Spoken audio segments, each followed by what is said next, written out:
Isaiah 3. For behold, the Lord God of hosts is taking away from Jerusalem and from Judah support and supply, all support of bread and all support of water, the mighty man and the soldier, the judge and the prophet, the diviner and the elder, the captive of 50 and the man of rank, the counselor and the skillful magician, and the expert in charms.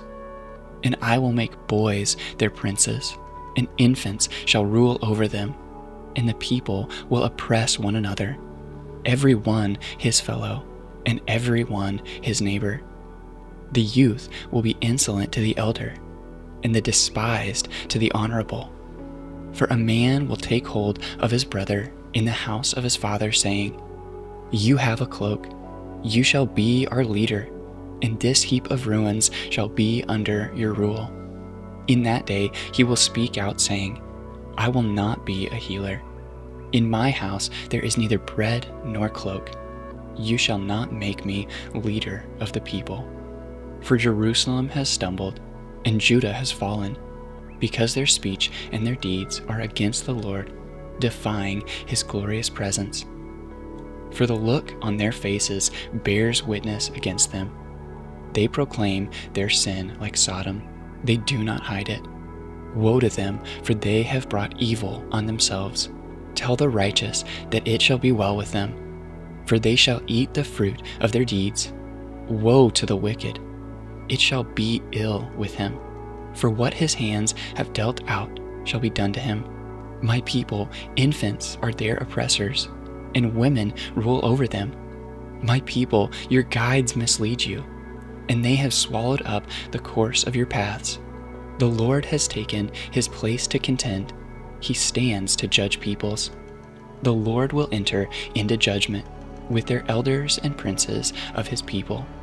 It is you who have devoured the vineyard. The spoil of the poor is in your house.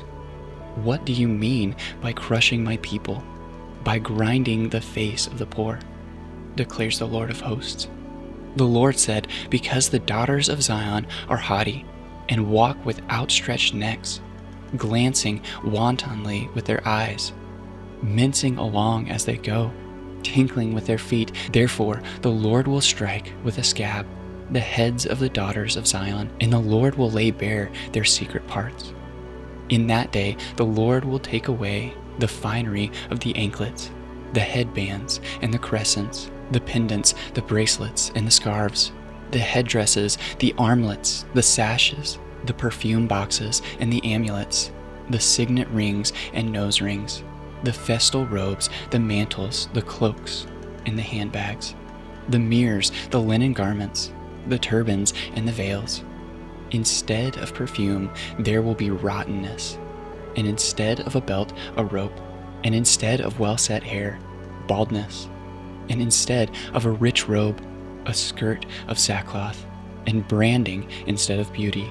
Your men shall fall by the sword, and your mighty men in battle.